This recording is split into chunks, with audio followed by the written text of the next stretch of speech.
சமூக வலைத்தளங்கள் கண்டென்ட் கிரியேட்டர்ஸ்க்கு கிடைச்ச ஒரு கீ மக்கள் கிட்ட அவங்களுடைய தாட்டை கொண்டு போய் சேர்க்கறதுக்கு. நிறைய இஸ்லாமிய கிரியேட்டர்ஸ் சமூக வலைத்தளங்கள்ல இருக்கிறாங்க. அவங்களுடைய பதிவுகளை போட்டுட்டு இருக்காங்க, மக்களும் பார்த்துட்டு இருக்காங்க. நிறைய நல்ல விஷயங்களை போடுறாங்க. அல்ஹம்துலில்லாஹ் மாஷா அல்லாஹ் ரொம்பவே யூஸ்ஃபுல்லா இருக்கு. ஆனா சில மக்கள் என்ன பண்றாங்கன்னா, தொழுகைய, நோன்பு வைக்கிறத, மார்க்க அடிப்படையில வரக்கூடிய விஷயங்களை ஃபன்னியா என்டர்டைன்மெண்டா கொடுக்கணும்னு தவறான வழியில சித்தரிச்சு காமிச்சிட்டு இருக்காங்க.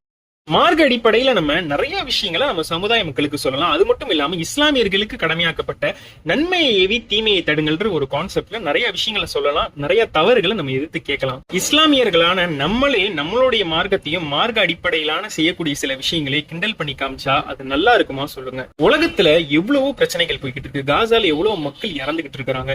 நீங்க நல்ல விஷயங்களை காட்டாம இருந்தாலும் தேவையில்லாத விஷயங்களை காட்டாம இருக்கிறது நல்லதா நான் யோசிக்கிறேன். இதை நான் பெரிய ரிக்வெஸ்டா எடுத்து சொல்றேன். சோ தயவு செய்து ஃபாலோ பண்ண பாருங்க. எல்லா புண்ணும் இறைவன் ஒருவனுக்கு.